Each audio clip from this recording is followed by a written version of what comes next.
What's up, everybody? This is Mr. Apple Pies here, coming today with the first ever Stoner Wrestling Podcast. Okay, now I'm gonna sit down here and enjoy me some Gorilla Kush, and we're gonna talk about wrestling. Okay, so I'll give you a little backstory. Mr. Apple Pies here absolutely loves professional wrestling.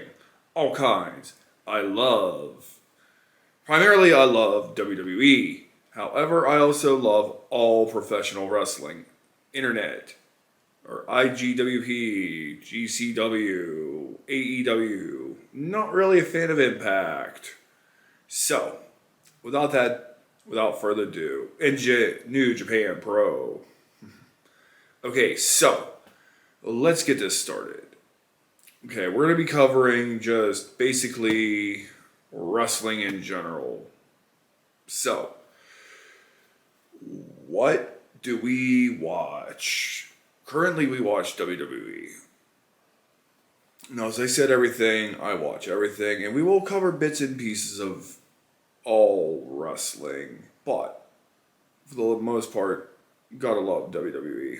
It's my primary goal. Well, it's my primary love, my original love, because I am a Hulkamaniac and everything. I was Vince McMahon's pride and joy. I was an 80s kid, so I grew up with all the wrestling, Hulk Hogan's Rockin' Wrestling, and the toys, and the merch, and eventually I was just like, oh my god, hey, look, it's Hulk Hogan on the screen. Well, let me tell you something, brother. Okay. So eventually, my love of professional wrestling just stemmed from there. I am a huge Ultimate Warrior fan. I'm going to let that just go out there right now. Love the Ultimate Warrior. Jim Hellwig, on the other hand, is a whole different can of worms. We're not talking about Jim. We're talking about the embodiment of the Ultimate Warrior. And we will hopefully get into that in a future episode. Okay. And hopefully we'll also have some special guests on here from time to time. Who knows?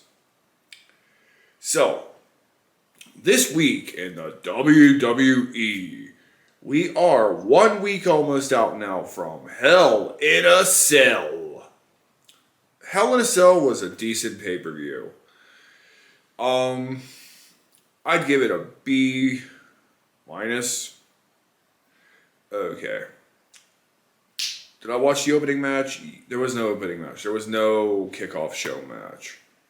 So, highlights from that show were Cody Rhodes blowing out his goddamn pectoral muscle and for whatever reason deciding to still compete in the Hell in a Cell. I will give him 110% that he could have taken the night off, they could have found a replacement, and I would still respected him. But even though he competed at that high level, wow. I'll give that 1,000,000 fucking points. Okay. Other things. Okay, where the fuck is this Ezekiel Elias storyline going? Like, what is the payoff? Seriously. Like, what is the ultimate goal on the ultimate end of Ezekiel is not Elias, Elias not Ezekiel? Is that what every feud's gonna be? Every single feud's gonna be, you're Ezekiel. No, I'm not. Yes, you are. No, you're Elias. Whatever. Elias, Ezekiel. Who the fuck ever. We all know. Okay. So.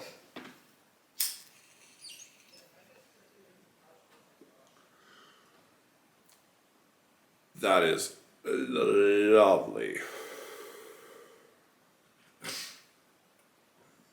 So the one WrestleMania, me and my friends were all sitting around, and I decided to roll an Inception blunt.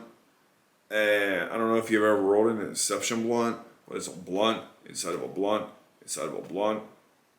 The whole thing ended up weighing 7 grams. I waited. So, Another thing I wanted to talk about was Omos. Omos is actually improving. I had my doubts about him. Serious doubts.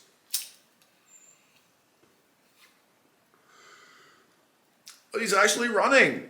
I was surprised. The Nigerian giant actually took a few steps. It looks awkward as hell because, he's 9 feet tall and the ring is only he's as big as the ring. He's not completely shitty yet. Maybe he has potential. Or maybe he'll be dancing in it a year. So, next up, we had Edge and Judgment Day versus Finn Balor and AJ Styles. Now, and Liv Morgan. Liv Morgan's actually improving. I'm surprised with her.